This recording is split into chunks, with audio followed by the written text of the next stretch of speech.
जय जय श्री हरि। कार्तिक महात्म में 9वां अध्याय।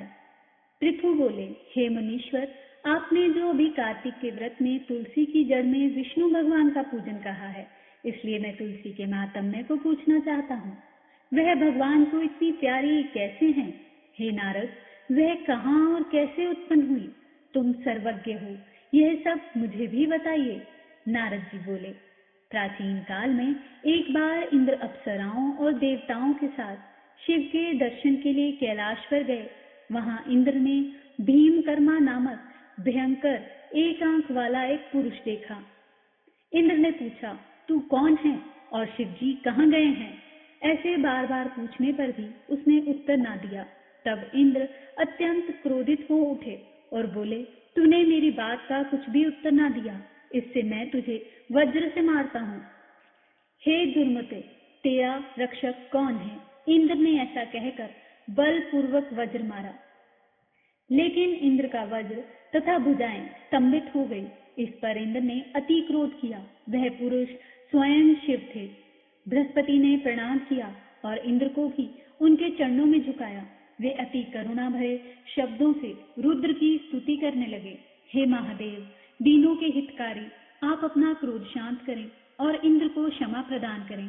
यह सुनकर शंकर जी बोले, तुम्हारे वचन सुनकर मैं प्रसन्न हुआ, लेकिन अपने नेत्रों से निकलती हुई क्रोधाग्नि को किस प्रकार शांत करूं? अब यह मेरे मस्तक में पुनः कैसे प्रविष्ट हो सकेगी?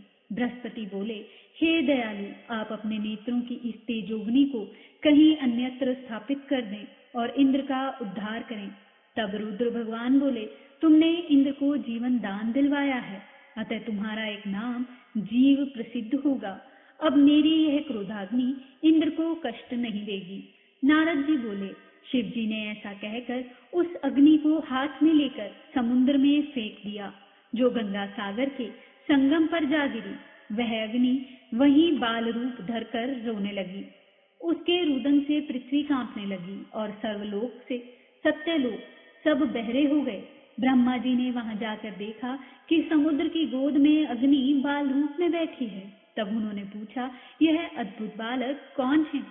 उसके वचन सुन समुद्र ने हाथ जोड़े और प्रणाम कर वह बालक उनकी गोद में दे दिया और कहा, हे ब्रह्मा, गंगा सागर के संगम में मेरा यह पुत्र उत्पन्न हुआ है। हे जगत गुरु, इसके जाति कर्मादि संस्कार करिए। नारद जी बोले, यह बात हो ही रही थी कि उस बालक ने ब्रह्मा जी की दाढ़ी पकड़ ली और उनको बार बार हिलाने लगा, जिससे ब्रह्मा के नेत्रों से आंसू गिरने लगे। बड़ी कठिनाई से दाढ़ी छुड़ाकर ब्रह्मा सागर से बोले कि इसने हमारे नेत्रों का जल निकाला है, इससे इसका नाम जलंधर होगा। यह संपूर्ण शास्त्रों को जानने वाला होगा, इसको रुद्र ही मार सकेगा। नारद जी बोले, ऐसा कहकर उन्होंने शुक्राचार्य को बुलाकर जलंधर को राजगद्दी पर बिठाया। ब्रह्मा जी अंतर्ध्यान हो गए। सागर अपने पुत्र को देख प्रसन्न हुआ। काल नेमि ने प्रभावित होकर अपनी कन्या वृंदा का विवाह जलंधर के साथ कर दिया। पति से प्रेम करने वाली और आज्ञाकारिणी उस स्त्री को लेकर शुक्राचार्य की सहायता से वह पृथ्वी पर राज्य करने लगा। अगली कथा को सुनने के लिए लाइक करें, हमारे पेज को सब्सक्राइब करें। जय जय श्री हरि। कार्तिक महात्म में 9वां अध्याय। पृथु बोले, हे मुनीश्वर, आपने जो अभी कार्तिक के व्रत में तुलसी की जड़ में विष्णु भगवान का पूजन कहा है, इसलिए मैं तुलसी के महात्म्य को पूछना चाहता हूँ। वह भगवान को इतनी प्यारी कैसे हैं? हे नारद, वह कहाँ और कैसे उत्पन्न हुई? तुम सर्वज्ञ हो, यह सब मुझे भी बताइए। नारद जी बोले, प्राचीन काल में एक बार इंद्र अप्सराओं और देवताओं के साथ शिव के दर्शन के लिए कैलाश पर गए। वहां इंद्र ने भीमकर्मा नामक भयंकर एक आंख वाला एक पुरुष देखा। इंद्र ने पूछा, तू कौन है और शिव जी कहाँ गए हैं? ऐसे बार बार पूछने पर भी उसने उत्तर ना दिया। तब इंद्र अत्यंत क्रोधित हो उठे और बोले, तूने मेरी बात का कुछ भी उत्तर ना दिया, इससे मैं तुझे वज्र से मारता हूँ। हे दुर्मते, तेरा रक्षक कौन है?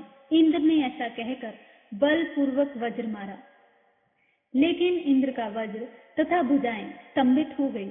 इस पर इंद्र ने अति क्रोध किया। वह पुरुष स्वयं शिव थे। बृहस्पति ने प्रणाम किया और इंद्र को भी उनके चरणों में झुकाया। वे अति करुणा भरे शब्दों से रुद्र की स्तुति करने लगे।